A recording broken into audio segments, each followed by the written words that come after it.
কার্যক্রম শুরু করলেও কার্যত পাকিস্তানের শাসকদের দূরদৃষ্টির অভাবে তারা পূর্ব পাকিস্তানের উপরে ইনসাফ করতে পারেননি, যার কারণে দুই জায়গায় বৈষম্য তৈরি হয় এবং তার বিস্ফোরণ ঘটে ৭০ সালের নির্বাচনের পরেও যদি জনগণের রায়ের প্রতি তৎকালীন সরকার যারা ছিলেন তারা সম্মান প্রদর্শন করতেন, তাহলে চিত্র ভিন্ন হতো। কিন্তু সেই সম্মানটুকু প্রদর্শন করতে ব্যর্থ হওয়ার কারণে একটি মুক্তিযুদ্ধ অনিবার্য হয়ে উঠেছিল। এই যুদ্ধে যারা জীবন দিয়েছেন, লড়েছেন, ত্যাগ স্বীকার করেছেন, মহান আল্লাহর দরবারে দোয়া করে আল্লাহ তাদেরকে শহীদ হিসাবে কবুল করুন। মাঝখানে ৫২তেও একটা সংগ্রাম গিয়েছে, আমরা তাদের প্রতিও শ্রদ্ধা নিবেদন করি। ত্যাগ স্বীকারকারীদের মধ্যে যারা বেঁচে আছেন আমরা তাদের প্রতিও গভীর শ্রদ্ধা নিবেদন করছি। হলো বাংলাদেশ দ্বিতীয়বার স্বাধীন। দ্বিতীয়বার স্বাধীনতার আগে নেতারা তখন জনগণকে ওয়াদা দিয়েছিলেন যে এমন একটি দেশ আমরা জনগণকে উপহার দেব যেখানে ন্যায় বিচার প্রতিষ্ঠিত হবে, কোনো বৈষম্য থাকবে না এবং অর্থনৈতিক সংকট দূর হবে, বেকারত্ব থাকবে না, আমরা সমস্ত শিশুদেরকেই তাদের প্রাপ্য শিক্ষা নিশ্চিত করব। কিন্তু না, তার কোনো ওয়াদাই পূরণ হয়নি। বরঞ্চ এখানেও এসে জনগণের অভিপ্রায়ের প্রতি সম্মান দেখাতে তৎকালীন সরকার দারুণভাবে ব্যর্থ হয়েছিল, যার কারণে ৪ বছরের মাথায় দুঃখজনকভাবে তাদেরকে বিদায় নিতে হয়েছে। ক্রমাগত পট পরিবর্তনের মধ্য দিয়ে আজকের বাংলাদেশে সেইখানে দাঁড়িয়েছে। ২৪ সালে এদেশের মানুষ একটি পরিবর্তনের আকাঙ্ক্ষা বুকে নিয়ে বুক পেতে লড়াই করেছিল। এ লড়াই কোনো দলের পক্ষ থেকে হয়নি, এই লড়াই হয়েছে জনগণের পক্ষ থেকে। এর আগে আমরা বিরোধী দলে যারা ছিলাম দফায় দফায় আমরা নির্যাতিত হয়েছি, আক্রান্ত হয়েছি, জেলে গিয়েছি, জীবন দিয়েছি, ফাঁসির কাস্টে ঝুলেছি, আমরা আন্দোলন করেছি, কিন্তু স্বৈরাচারকে আমরা তাড়াতে পারিনি। সেই সময়টা ছাত্র যুব সমাজ তাদের একটি ন্যায্য অধিকারের দাবিতে রাস্তায় নেমেছিল।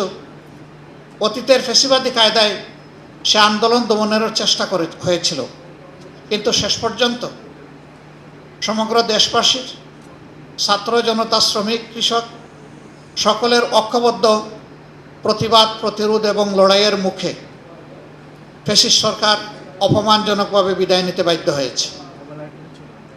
তার প্রেক্ষাপটে একটি জন অভিপ্রায়ের ভিত্তিতে একটি সরকার গঠিত হয়েছিল, তারাও জাতির উপরে শেষমেশ ইনসাফ করতে পারেননি। এই জাতি বেইনসাফের শিকার হয়েছে। বিভিন্ন কথা এখন অনেকে নিজের থেকেই স্বীকারোক্তি দিচ্ছেন। সেই সময় যারা সরকারে ছিলেন আর অনেকে চুপ করে আছেন। তারা যদি ইনসাফ করতেন, আমরা বিশ্বাস করি আজকের বাংলাদেশের চিত্র হতো সম্পূর্ণ ভিন্ন। এটা করতেও তারা ব্যর্থ হয়েছেন। নির্বাচনে জনগণ বিপুল উৎসাহ উদ্দীপনা নিয়ে অংশগ্রহণ করেছে, ভোট দিয়েছে, ভোট হয়েছে সুষ্ঠু, রেজাল্ট সুষ্ঠু হয়নি এটা ইতিমধ্যেই আত্মস্বীকৃত বিভিন্ন সাক্ষীও পাওয়া গেছে। আমি ওই দিকে যাচ্ছি না। তারপরেও আমরা চেয়েছিলাম দীর্ঘদিন ফ্যাসিবাদী শোষণের জাতাকলে পিষ্ট এই জাতি আস্তে আস্তে গণতন্ত্রের রৌটে উঠে যাক। সেই জন্যে আমাদের হাজারো আপত্তি, রিজার্ভেশন থাকা সত্ত্বেও আমরা সেই নির্বাচনের ফলাফল মেনে নিয়েই সংসদে গিয়েছিলাম। একদিনে 2টি নির্বাচন, একটা ছিল সংসদ নির্বাচন আর একটা সংস্কার পরিষদের নির্বাচন। গণভোট, 2টা ব্যালট পেপার ছিল, জনগণ 2টাতেই রায় দিয়েছে, কেউ একটাতে রায় দেয়নি। এর আগে আমরা সমস্ত রাজনৈতিক দলগুলা বলেছিলাম গণভোটের রায় আমরা সকলে মেনে নেব এবং সেই অনুযায়ী দেশ পরিচালিত হবে। কিন্তু ভোট অনুষ্ঠিত হলো, তারপরের দিনই বর্তমান সরকারি দল তারা তাদের ধারণা পরিবর্তন করলেন, তারা গণভোটকে অস্বীকার করলেন। 2টি শপথ নেওয়ার কথা, একটা নিলেন আর একটা নিলেন না। কেন নিলেন না তার ব্যাখ্যা তারা ইতিমধ্যে দিয়েছেন। তারা বলেছেন নির্বাচন হওয়ার স্বার্থে তারা জনগণকে অনেক কিছু বলেছেন, আসলে এটা তাদের মনের কথা নয়।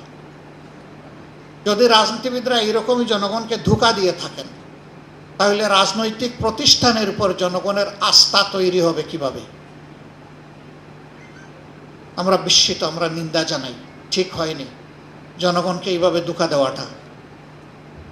আপনারা দেখেছেন সংসদের ভিতরে গণভোটের গণরায়, যা ৬৮.৬% মানুষ ভোট দিয়ে হা বলেছিল, তার পক্ষে বিরোধী দলের অবস্থান ছিল ঐক্যবদ্ধ এবং স্পষ্ট।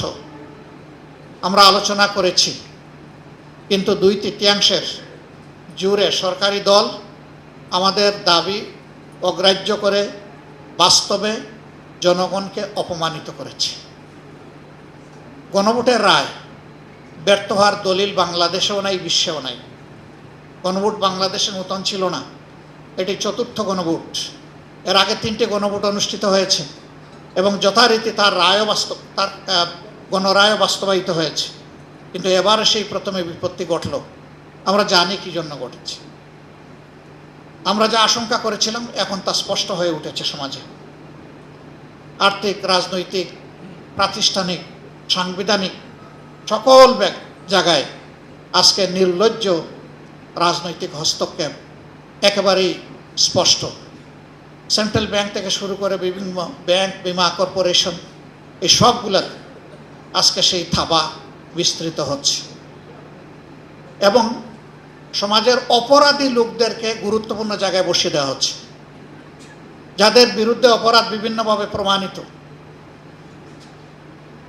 এইভাবে যদি দেশের অর্থনৈতিক ব্যবস্থাপনার উপর রাজনৈতিক অনিবার্য হস্তক্ষেপ অব্যাহত থাকে, তাহলে ইতিমধ্যেই অর্থনীতির ২ অঙ্গের এক অঙ্গ মাটির সাথে পড়ে গড়াগড়ি বাচ্ছে, স্টক মার্কেট, আরেকটা অঙ্গ ব্যাংক, বিমা কর্পোরেশন। এইটাও যদি এলোমেলো বিধ্বস্ত হয়ে যায়, তাহলে জাতির গন্তব্য কোথায় গিয়ে দাঁড়াবে? মূল দায়িত্ব সরকারি দলের। তারা এই দায়িত্ব এখন পর্যন্ত পালন করার কোনো সদিচ্ছা তাদের ফুটে ওঠেনি। কিন্তু আমরা এই দেশকে ভালোবাসি। এই দেশকে ভালোবাসার কারণেই আমরা মনে করি